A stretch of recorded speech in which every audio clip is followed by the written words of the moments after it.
The most massive tsunami, perfect storm is bearing down upon us. This perfect storm is mounting a grim reality, increasingly grim reality, and we are facing that reality with the full belief that we can solve our problems with technology, and that's very understandable. Now, this perfect storm that we are facing is the result of our rising population, rising towards 10 billion people, land that is turning to desert, and of course, climate change. Now, there's no question about it at all. We will only solve the problem of replacing fossil fuels with technology. But fossil fuels, carbon, coal, and gas, are by no means the only thing that is causing climate change. Desertification is a fancy word for land that is turning to desert. And this happens only when we create too much bare ground. There's no other cause. And I intend to focus on most of the world's land that is turning to desert. But I have for you a very simple message that offers more hope than you can imagine. We have environments where humidity is guaranteed throughout the year. On those, it is almost impossible to create vast areas of bare ground, no matter what you do. Nature covers it up so quickly. And we have environments where we have months of humidity followed by months of dryness, and that is where desertification is occurring. Fortunately, with space technology now, we can look at it from space. And when we do, you can see the proportions fairly well. Generally, what you see in green is not desertifying, and what you see in brown is. And these are by far the greatest areas of the Earth. About 2/3, I would guess, of the world is desertifying. I took this picture in the Tihama Desert while 25 millimeters, that's an inch of rain, was falling. Think of it in terms of drums of water, each containing 200 liters.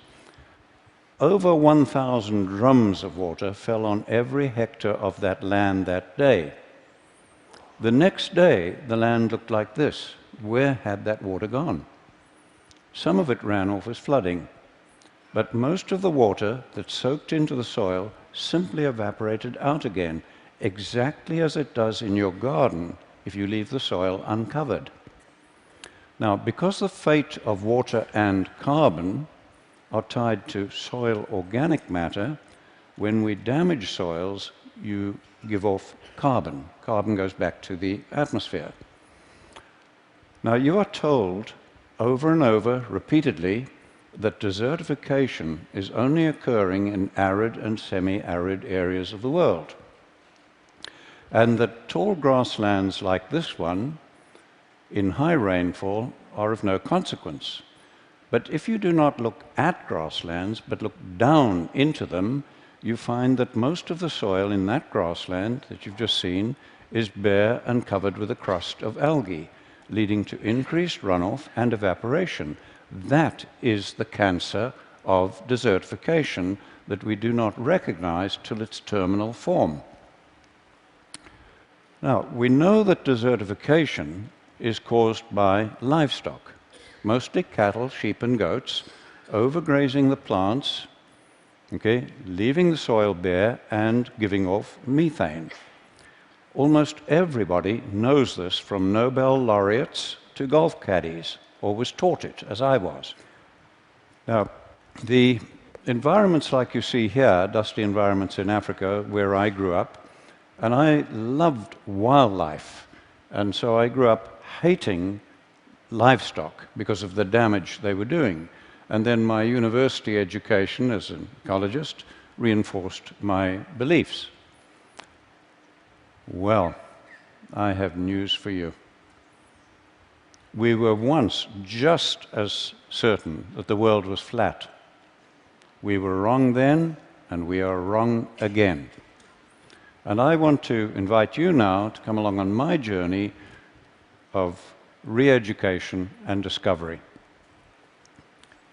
When I was a young man, a young biologist in Africa, I was involved in setting aside marvelous areas as future national parks.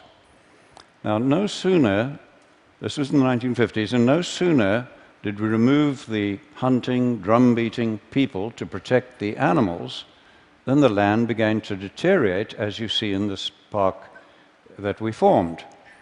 Now, no livestock were involved, but suspecting that we had too many elephants now, I did the research and I proved we had too many, and I recommended that we would have to reduce their numbers and bring them down to a level that the land could sustain. Now, that was a terrible decision for me to have to make, and it was political dynamite, frankly. So our government formed a team of experts to evaluate my research. They agreed with me, and over the following years, we shot 40,000 elephants to try to stop the damage. And it got worse, not better. Loving elephants as I do, that was the saddest and greatest blunder of my life, and I will carry that to my grave. One good thing did come out of it.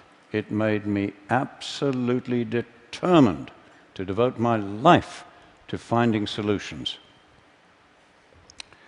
When I came to the United States, I got a shock to find national parks like this one desertifying as badly as anything in Africa. And there'd been no livestock on this land for over 70 years. And I found that American scientists had no explanation for this except that it is arid and natural. So I then began looking at all the research plots I could over the whole of the western United States where cattle had been removed to prove that it would stop desertification. But I found the opposite. As we see on this research station, where this grassland that was green in 1961, by 2002, had changed to that situation. And the authors of the position paper on climate change, from which I obtained these pictures, attribute this change to unknown processes. Clearly, we have never understood what is causing desertification, which has destroyed many civilizations and now threatens us globally. We have never understood it. Take 1 square meter of soil and make it bare, like this is down here, and I promise you, you will find it much colder at dawn and much hotter at midday than that same piece of ground if it's just covered with litter, plant litter. You have changed the microclimate. Now, by the time you are doing that and increasing greatly the percentage of bare ground on more than half the world's land, you are changing macroclimate. But we have just simply not understood why was it beginning to happen 10,000 years ago? Why has it accelerated lately? We had no understanding of that. What we had failed to understand was that these seasonal humidity environments of the world, the soil and the vegetation, developed with very large numbers of grazing animals. And that these grazing animals developed with ferocious pack-hunting predators. Now, the main defense against pack-hunting predators is to get into herds, and the larger the herd, the safer the individuals. Now, large herds dung and urinate all over their own food, and they have to keep moving. And it was that movement that prevented the overgrazing of plants, while the periodic trampling ensured good cover of the soil, as we see where a herd has passed. This picture is a typical seasonal grassland. It has just come through 4 months of rain, and it's now going into 8 months of dry season. And watch the change as it goes into this long dry season. Now, all of that grass you see above ground has to decay biologically before the next growing season. And if it doesn't, the grassland and the soil begin to die. Now, if it does not decay biologically, it shifts to oxidation, which is a very slow process, and this smothers and kills grasses, leading to a shift to woody vegetation and bare soil releasing carbon.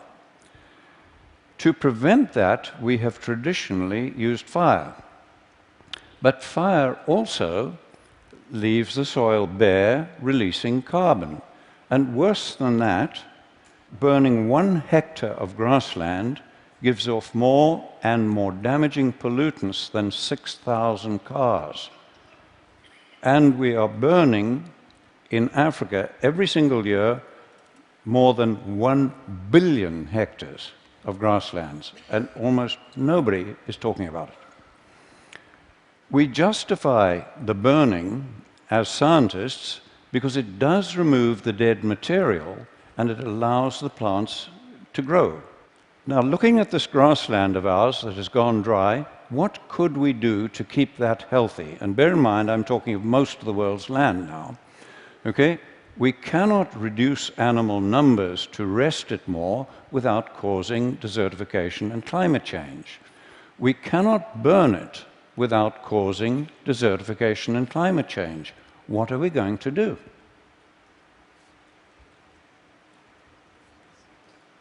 There is only one option. I repeat to you, only one option left to climatologists and scientists, and that is to do the unthinkable and to use livestock, bunched and moving, as a proxy for former herds and predators and mimic nature. There is no other alternative left to mankind. So let's do that. So on this bit of grassland, we'll do it, but just in the foreground. We'll impact it very heavily with cattle to mimic nature, and we've done so, and look at that. All of that grass is now covering the soil as dung, urine, and litter or mulch, as every one of the gardeners amongst you would understand, and that soil is ready to absorb and hold the rain, to store carbon, and to break down methane. And we did that without using fire to damage the soil, and the plants are free to grow. When I first realized that we had no option as scientists but to use much vilified livestock to address climate change and desertification, okay, I was faced with a real dilemma. How were we to do it? We'd had 10,000 years of extremely knowledgeable pastoralists bunching and moving their animals, but they had created the great man-made deserts of the world. Then we'd had 100 years of modern range science, and that had accelerated desertification, as we first discovered in Africa and then confirmed in the United States, and as you see in this picture of land managed by the federal government. Clearly more was needed than bunching and moving the animals, and humans, over thousands of years, had never been able to deal with nature's complexity. But we biologists and ecologists had never tackled anything as complex as this. So rather than reinvent the wheel, I began studying other professions to see if anybody had. And I found there were planning techniques that I could take and adapt to our biological need, and from those I developed what we call holistic management and planned grazing, a planning process. And that does address all of nature's complexity and our social, environmental, economic complexity. Today, we have young women like this one teaching villagers in Africa how to put their animals together into larger herds, plan their grazing to mimic nature, and where we have them hold their animals overnight, we run them in a predator-friendly manner, because we have a lot of lions and so on, and where they do this and hold them overnight to prepare the crop fields, we're getting very great increases in crop yield as well. Let's look at some results. This is land close to land that we manage in Zimbabwe. It has just come through 4 months of very good rains, it got that year, and it's going into the long dry season. But as you can see, all of that rain, almost all of it, has evaporated from the soil surface. Their river is dry despite the rain just having ended, okay? And we have 150,000 people on almost permanent food aid. Now let's go to our land nearby on the same day with the same rainfall and look at that. Our river is flowing and healthy and clean, it's fine. The production of grass, shrubs, trees, wildlife, everything is now more productive, and we have virtually no fear of dry years. And we did that by increasing the cattle and goats 400%, planning the grazing to mimic nature and integrate them with all the elephants, buffalo, giraffe, and other animals that we have. But before we began, our land looked like that. This site was bare and eroding for over 30 years, regardless of what rain we got. Okay? Watch the marked tree and see the change as we use livestock to mimic nature. This was another site where it had been bare and eroding, and at the base of the marked small tree, we had lost over 30 centimeters of soil, okay? And again, watch the change just using livestock to mimic nature. And there are fallen trees in that now because these are now, the better land is now attracting elephants, etc. This land in Mexico was in terrible condition, and I've had to mark the hill because the change is so profound.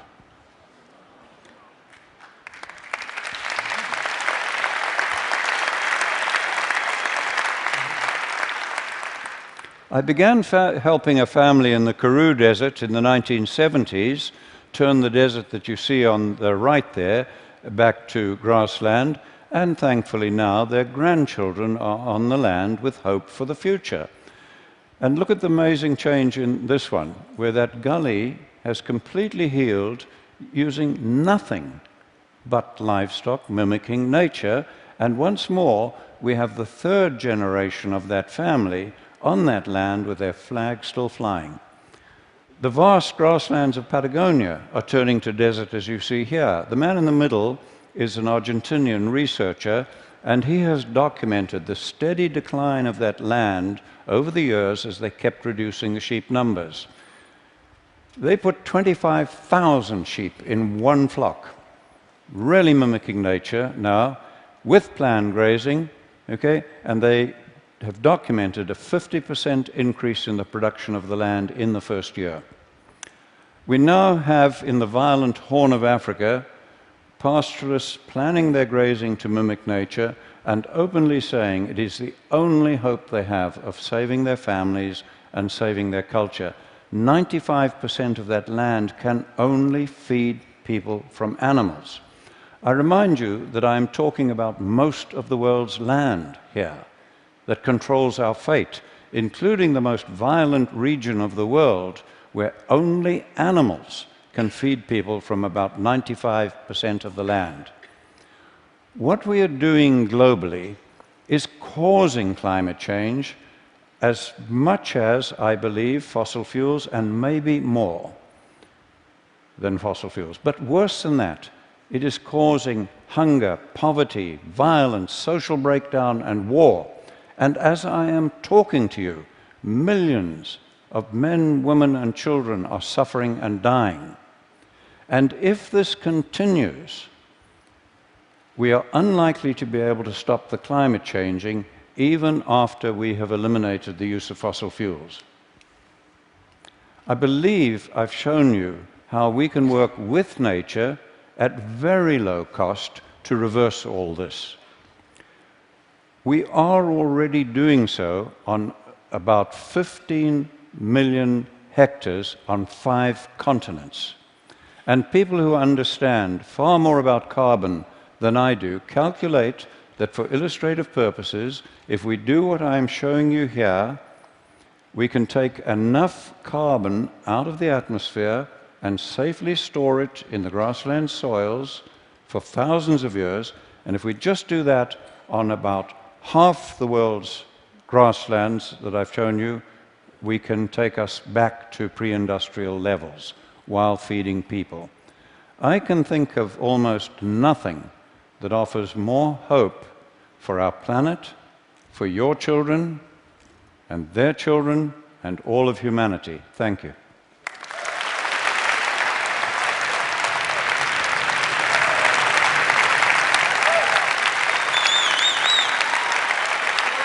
Thank you. Well,